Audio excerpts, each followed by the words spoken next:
Ben Stevens, Kevin Walsh, James Young, and Tom Vecchio have your NBA draft betting coverage pick by pick, bet by bet, all night long. We got all the insights and expert analysis because betting blind isn't a strategy. Coverage starts at 7:30 p.m. on June 25th, only on SportsGrid. Oklahoma City now becomes one of 4 NBA teams ever, one of 3 NBA champs ever, to win at least 84 total regular season and postseason games. It's just the beginning, Ben, and you just look at a team with, these guys at such a young age, and, Chet's got a team option, Ismail Dieng has a team option, Jalen Williams team option, Keyshawn Wallace team option. Hey, Ben, they're all coming back. The Early Line, only on SportsGrid. We are seeing unbelievable temperature surges over the past couple of days. So I wanted to ask you this question to let the people know, how do we account for that in our handicapping?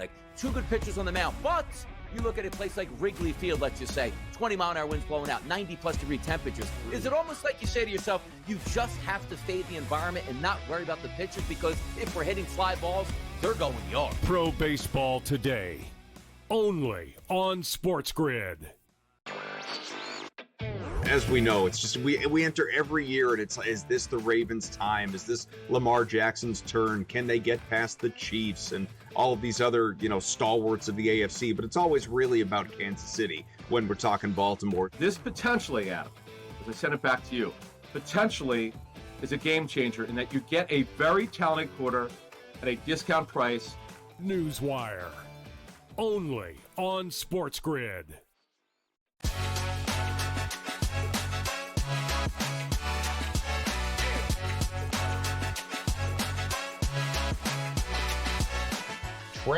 Trades, and more trades. We go behind the scenes of night 1 of the NBA draft. Plus, will Rutgers star Ace Bailey play for the Utah Jazz after his surprise selection? We ask his representatives. Hey, everyone. Welcome to Front Office Sports Today from FOS Studios here in New York City. I'm Baker Machado. And I'm Derryl Barnes. Thanks so much for joining us. Every weekday, we chat the biggest stories happening in the business and culture of sports. We've got Paul Rabel, the president of the Premier Lacrosse League, on later to talk about ESPN taking stake in the league. But let's first dive into the headlines in the shoot-around. Yes, indeed, Derryl, and we're happy you're here joining us in for Renee. And let's start in soccer. Cristiano Ronaldo gonna stay in the Saudi Pro League. He has signed a new 2-year contract to return to Al Nassr, that until the 2027 season. Now, Ronaldo posted on social media, quote, "A new chapter begins. Same passion, same dream." Now, Derryl, we don't know the terms of the contract that Ronaldo just signed, but his last deal was rumored to be about $200 million a year at Al Nassr. Yeah, the big thing is this answers the question of where is Ronaldo going to go? Where's he going to play? Earlier in the summer, there were the rumors surrounding whether he's going to go play for a Brazilian club so that he could play here in America at the FIFA Club World Cup. But really, it all worked out. He could stay with his current club. Yes, he didn't have the best he was good, but his team didn't have the best of seasons in the Saudi Pro League. I think they finished 3rd in the last year, but also Ronaldo, interestingly, he's only about 60 goals away from 1,000. So likely he will complete 1,000 in the 2-year deal that he has with Al Nassr. Meanwhile, the NHL and the Players Association are negotiating a potential increase to an 84-game regular season. This during their upcoming collective bargaining talks next year. This is all according to ESPN. Now, if those 2 games are added, the NHL would reduce the number of preseason games and would give division rivals 4 games against each other every season. But Derryl, the last time the NHL had an 84-game season, this was all the way back in the 90s, 1992 to 1994. Yeah, it's important to mention this CBA won't actually expire until after next season, but it's honestly the same question that the NFL is dealing with. The NHL players are skeptical. What does this mean for the wear and tear in our bodies? Do we want this? Do we not want this? And it's the same thing that the NFL is going through, the NFLPA is going through, with them potentially adding an 18th game. Yeah, it's so interesting because in basketball, which also has 82 games, people criticize the regular season for being too long. Yeah. The NHL is a lot more wear and tear on bodies than the NBA is, so that would be crazy to think that 84 games would be in the regular season. And we already are hearing calls to make the NBA season shorter. Exactly. Meanwhile, PayPal has inked a deal with the Big Ten and Big 12 conferences. This would see student athletes receive compensation from their athletic departments exclusively through the platform, and this all starting July 1st. The deal with the Big 12 reportedly is worth $100 million over 5 years, and Derryl, Big 12 Commissioner Brett Yarmark, says that he expects other conferences are soon also going to partner with the with PayPal as well. He's already calling out the ACC to be the next one. Yeah, I mean, I think this is funny because now players could technically pay their tuition with PayPal. That was if they aren't on a full scholarship already and if they had to pay. But Venmo will serve as the presenting partner of the Big Ten Rivalry Series, also the Big Ten Championship events that go on. And this was kind of the results of what was initial discussions to be the official naming rights partner of the league. Yeah, that's so true because everybody wants to see if all of these new naming rights would start in these conferences, and that's so funny that this is how this all started.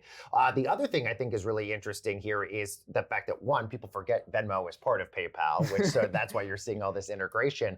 But now that the players are getting paid through their respective colleges, now you're basically keeping all the money all within the university on this payment platform. So it's like, you want to buy your books? You want to pay for your tuition? Great. It's all coming through your PayPal account now.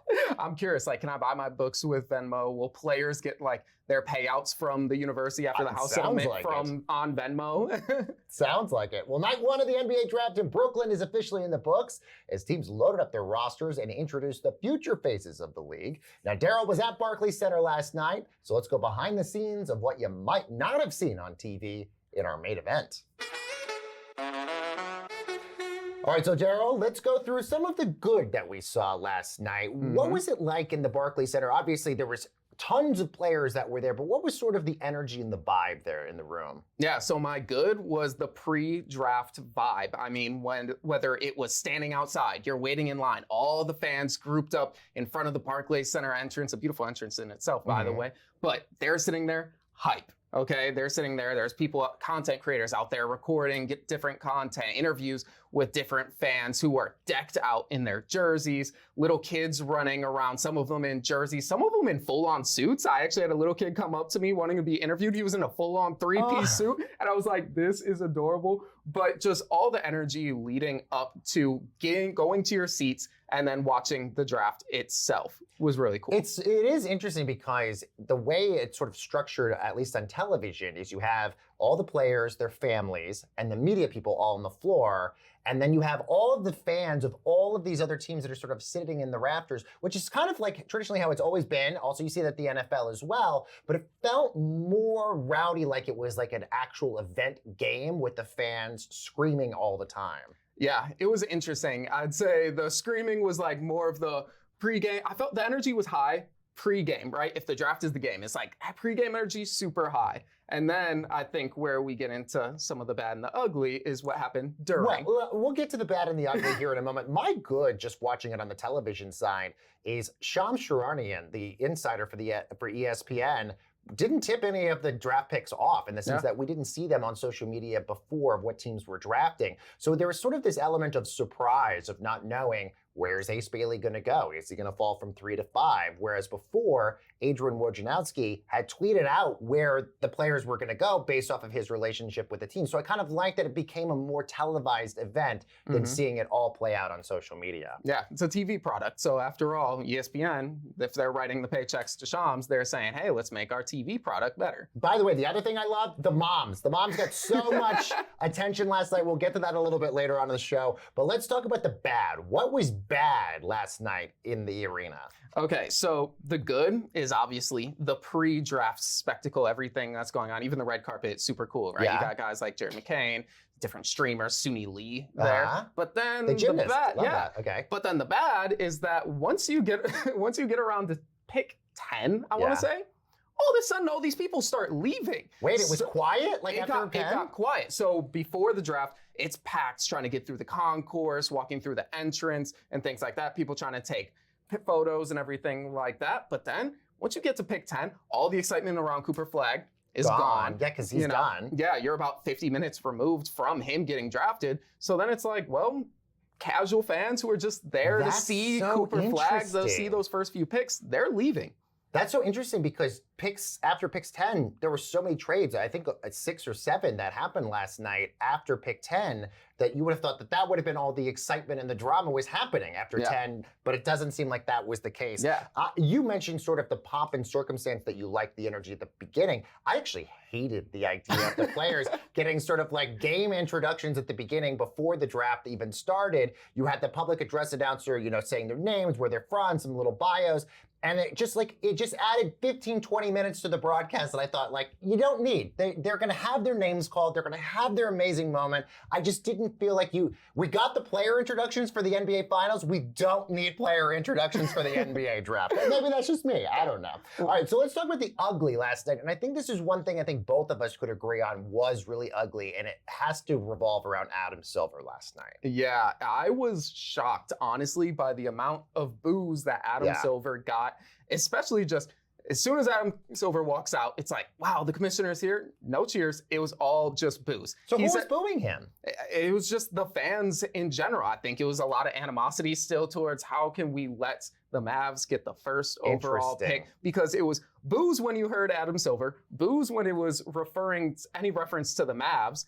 But then it was cheers when Cooper Flag, the crowd erupted when we said Cooper Flag. So that was interesting. Also, they booed when he said congratulations to Oklahoma City Thunder on winning their first championship. Yeah, you could hear that in the television broadcast, and I thought maybe it was a production issue as to why it kept sounding like there was boos, but it felt like it was at least for 3 minutes. They were there. Ugly, by the way, the wrong hats. All these players getting traded wearing the wrong hats of the teams that they originally were drafted by but were traded to. I don't know. All right, still ahead, guys. Rutgers star Ace Bailey was the biggest question mark heading into the draft and seemed surprised when he was taken by Utah at number 5. So we're going to talk to his representatives on if it was a bad idea for him not to work out with any teams and his future with the Jazz.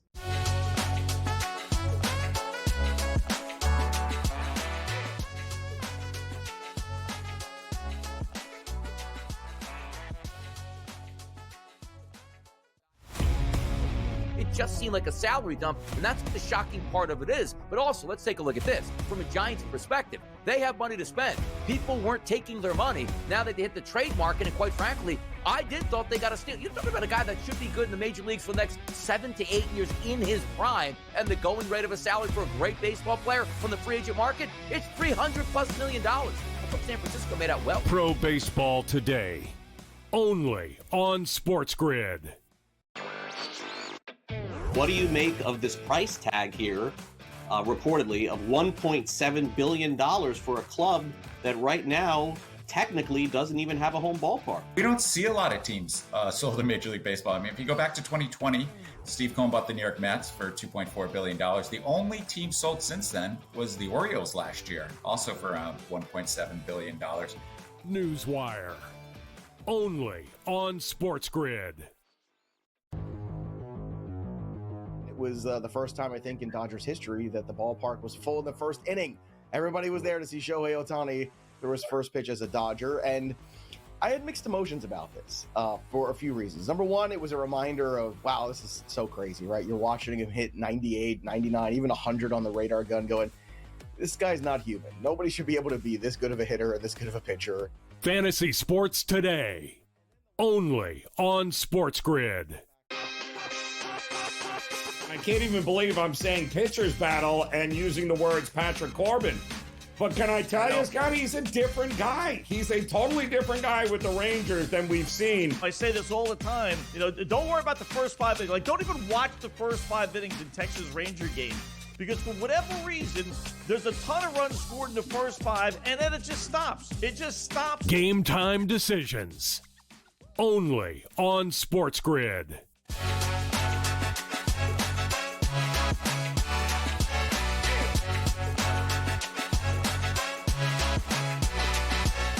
And welcome back, everyone, to Front Office Sports Today with Derryl Barnes and Baker Machado. Night 1 of the NBA draft in Brooklyn officially in the books as teams loaded up their rosters and introduced us to the future faces of the league. But there were a lot of trades between picks 10 and 30 last night. So is this the norm in the NBA? Let's bring in FOS reporter Eric Fisher, who was at the draft last night. Eric, good to see you as always.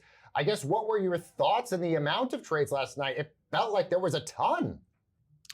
Not surprised. I was expecting a lot of activity, and I think it sort of speaks to kind of the nature of this young talent that outside of your top 5, top 10, those Cooper Flag level generational talents, there's a lot of kind of crapshoots in there, and no disrespect to any particular player, but you don't know what you're going to get.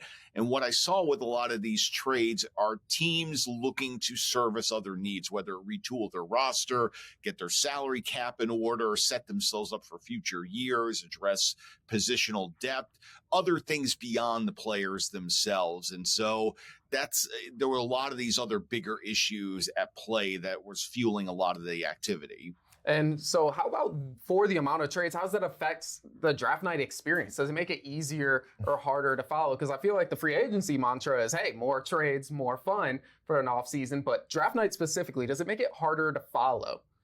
I think it makes it definitely harder because even before a lot of these trades that we saw Wednesday night, a lot of these picks had already been moved. So by the time a final selection and a final player was chosen and that selection was made, the pick was on his third, maybe even a fourth owner at that point. And then you see, first name, last name picked by this team via this team, via the third team. And so for a casual fan, I think it does make it a little bit more difficult to sort of follow along like the whole sort of pathway of that pick's ownership. Yeah, totally. And then you see these players wearing the wrong hats and all of this stuff. Eric, one thing I did find interesting, especially in the broadcast last night on ESPN, is obviously Shams Charania is now sort of leading the charge in terms of the news and the transactions as opposed to Adrian Wojnarowski. But Shams didn't tip off to his social media audiences who the picks were, which we had seen in the past. What was sort of your response to that and reaction to that? So a couple of things. I think first off, sort of the nature of the kind of current basketball media landscape is a little less competitive now with Woj, onto my alma mater, St. Bonaventure. And, sort of that that sort of mano a mano thing is not what it once was. But particularly now with the new TV deals starting, I think there's just a general recognizance that, $77 billion is a lot of money. And everybody throughout the ecosystem, particularly somebody employed by a rights holder as Shams is, ought to be doing things that sort of, at least not necessarily protect the rights holder, but certainly not harm them. And I think tipping picks like we saw in the past would have been harmful to ESPN. And I think there was a real mindfulness of that money sort of fuels everything that we're kind of talking about. It definitely kept suspense going because you didn't know who was going to get drafted. Either way, great reporting, Eric. Thank you so much for joining us here on Front Office Sports today. Meanwhile, the biggest question heading into the NBA draft last night, Derryl, would be where Rutgers star Ace Bailey would land, given that he was the only player that didn't work out with a number of teams and kind of the only North American player, at least. Yes, and he kind of looked a little surprised when he was chosen number 5 by the Utah Jazz. So to get some insight into this, let's talk to Andrew Whitley, the president of GSC Worldwide, the talent reps of Ace Bailey. Andrew, thank you so much for joining us. Congratulations, by the way, on having your client join the NBA. Yes. But I just want to get your initial thoughts on Ace being selected number 5 by Utah. Is this a team that he's excited to play for? Yeah, absolutely. First of all, thanks for having me. And yeah, no, he's thrilled to be going to Utah. Obviously, it's an honor to be selected in the top 5 of the NBA draft. And, we think he can do a lot of great things out there. He certainly should get a ton of playing time, and he'll have a lot of chances to show what he can do. So we think it's a great situation for him basketball-wise. What was sort of some of that thought process going into the draft process? Yeah, I mean, we focused, again, this was led by his longtime manager, Omar Cooper, who we're partnering with on this. And Omar really, focused more on fit rather than going third in the draft kind of thing. He wanted someplace where Ace could have the best possible basketball fit for his game. And we think Utah is one of the best places he could have gone. Well, Andrew, I'm curious, what went into the process of Ace not working out with teams? I mean, obviously he was selected by Utah that he didn't have a workout with, but what went into the process of that? Because I felt like that was the biggest talking point as a result going into last night. Yeah, I mean, I do think that was a story that was blown out of proportion. So many teams pick players that don't work out for them, frankly. Probably the best draft picks the Sixers have had in the last few years didn't work out for them. Jared McCain last year didn't work out for him. Tyrese Maxey didn't work out for him. Tyrese, a max player. Jared McCain had a heck of a rookie year before he got hurt. So I think we think that was an overrated thing working out for teams. They saw him at the Combine.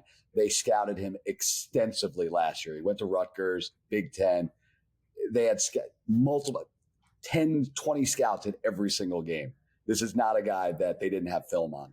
Yeah, and it clearly didn't hurt his draft stock. So now I'm curious, what is that next step, right? So it seems like a little bit of, that was the storyline going into the draft. Now, after the draft, he's in Utah. What's next? Well, what's next is now we are going to, led by our team, Danny Green, who's Ace's day-to-day agent with Omar Cooper.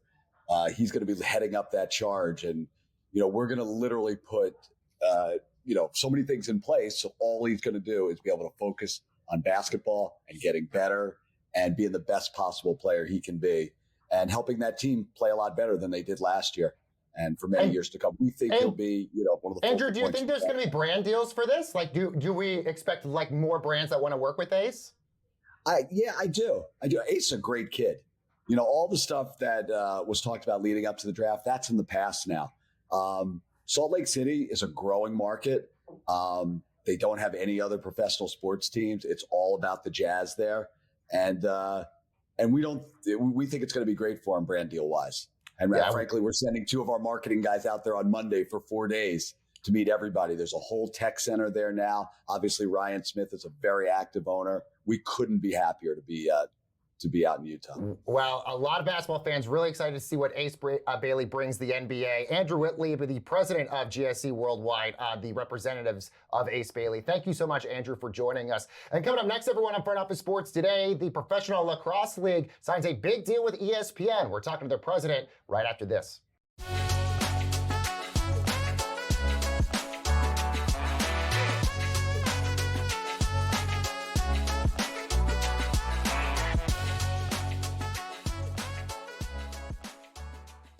On June 25th at 7:30 p.m., ditch the guesswork.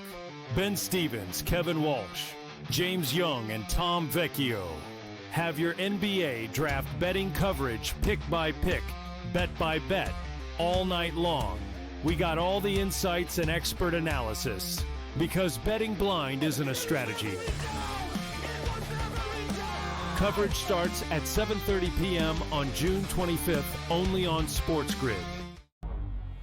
2 guys that can do it all. Too much electricity this morning. This is a good time. We're having a lot of fun. I had to do a triple take. Ka-ching! Why? Because of parity. I didn't mean to offend. Yeah, it's not going to happen. Load management is a dirty word. Let him rip. You know what? Circumstances provide the results. What? How do you do this one? Oh, Donnie, you got such a good show there. A network that is booming. The Early Line, only on SportsGrid.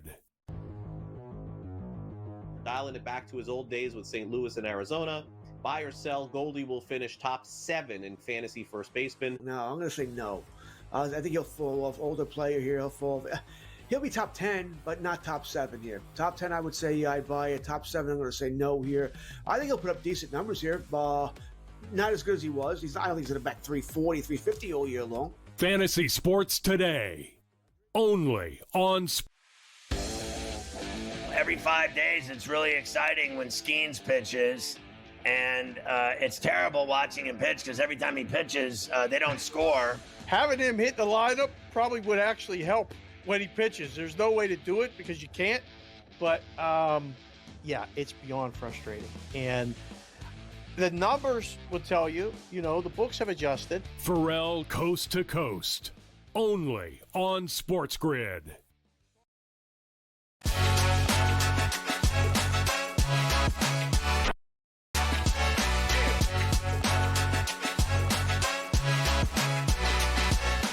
And welcome back, friends, to Front Office Sports Today with Derryl Barnes. I'm Baker Machado, and the Premier Lacrosse League has signed a new 5-year broadcast deal with ESPN. This is going to include, Derryl, coverage of regular season games as well as all-star playoff and even women's lacrosse as well. But the bigger news here is that the worldwide leader is reportedly taking an equity stake in the league as well. So let's bring in the co-founder and president of the PLL, Paul Rabel. Paul, good to have you here. Thanks so much for joining us. So congrats on this deal. Could you tell us how much this equity stake is and really what sort of works out for both sides here? Thank you. Yeah, we're really excited about it. We're finishing up our first term with ESPN. It was a 4-year deal. So we're in year 4, and we structured this thing sort of church and state, first as a media rights partnership, and then secondarily as, hey, if ESPN and the Walt Disney Company wants to take a look at investing in the PLL and WLL, we'd certainly be open to that. The properties, and I'm sure you guys do, get the value of having a network partner as robust as a media company as ESPN, being supportive and having skin in the game. And I also think we're heading towards a future where more media companies are going to be looking at this as an additional, albeit long-term revenue stream. So it just makes the package more unique, more complete. But again, it's separation of church and state in that, working with Roz Durant as the president of programming at ESPN, and her team thinking through the college drafts, regular season, all-star playoffs and championships of both the PLL and the WLL. And does that make sense for them in this future climate? It did. And part and parcel, let's now look at an equity position.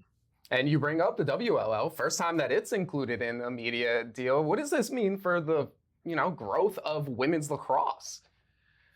Well, I think it's huge, and there's a couple of things that we did in our first ESPN term, and we launched the championship series. Lacrosse has gotten back into the Olympics, both men's and women's, and we launched the WLL. So I think as an entrepreneurial sports property, you're going to get a lot of that. And I think partly what was attractive to their corp dev team when they were looking at investing in the league. But if you take a look at the macro trends of women's lacrosse, at the youth level, there's greater participation year on year than the men's. There's double the amount of Division I programs at the college level, women's and men. And then internationally, as I had mentioned, it's the first time that women's lacrosse is included in the Olympics. So the missing link there was the professional game. You have huge stars like Charlotte North out there, and we're eager to continue to grow that property. Paul, how do you sort of feel like this deal impacts coverage of lacrosse? Do you only see it getting bigger because of this? Well, I think that's ultimately where a property can be wise and consider their network partner also as a shareholder. Because historically, the networks will take a media rights deal out and they try to generate profitability out of that deal based on affiliate fee revenue from the MVPDs, or now the virtual MVPDs, advertising revenue, and then now more recently subscription revenue. So the flip side is they come in, they do that, they make the property bigger via promotion, then all of a sudden the property comes back and asks for a 3X. UFC is doing it right now, F1's done it, the NFL and the NBA were successful at doing it. So where is the long-term value that the network is hypothetically getting by promoting it and building the property? That's sort of the backdoor approach. And what we like about ESPN, I call it a flywheel effect, but they have over 300 million followers across their social platforms. They have their daytime all the way to nighttime program that's just constantly talking about, in our case, the PLL or WLL, and we expect that to ramp up. And then their originals team. That's led by Brian Lockhart and a number of the folks. They have in-house directors and writers, and they want to tell more deeply connected stories to the teams and the players. So it's a future of which we're really looking forward to tapping into. Congratulations, Paul. This is really an incredible story for you guys and the growth of your league. Paul Rabel, the co-founder and president of the Premier Lacrosse League. Thanks again, Paul. All right, Derryl, let's see what's bubbling over at the FOS water cooler. Well, it felt like Mother's Day at the NBA draft as players' moms, from Dylan Harper's mom Maria went viral to VJ Edgecombe's mom Brenda wiping away tears when they were talking to ESPN. I mean, every family member was there, which was great because the sacrifice that so many families go through, especially Cooper Flagg's family, which they mentioned so much, of them moving different locations for him to go to the best basketball academies. So I thought it was wonderful seeing all the families. No, it's awesome to see it, and the emotions get the best of them. Remember Danny Wolf's mom? Mm-hmm. I mean, she was sitting there crying on the ESPN interview. And then she but said, we're so happy to be in New York when they're going to Brooklyn. And, Yes. he's sitting there mouthing to her twice, Brooklyn, Oh, Brooklyn, Mom. please say Oh, Brooklyn. Mom. Yes. But no, it's amazing to see mothers getting that kind of love, especially in sports, you know, such a male-dominated thing. Showing It's some so love to the true. moms. And look, all those families deserved all of that, which was so cute. All right, guys, that's going to do it for this edition of the show. Don't worry, tomorrow we got more NBA draft coverage. Tomorrow, will we get even more trades on night 2? Derryl and I have that for you tomorrow. Thanks so much for watching. We'll see you next time.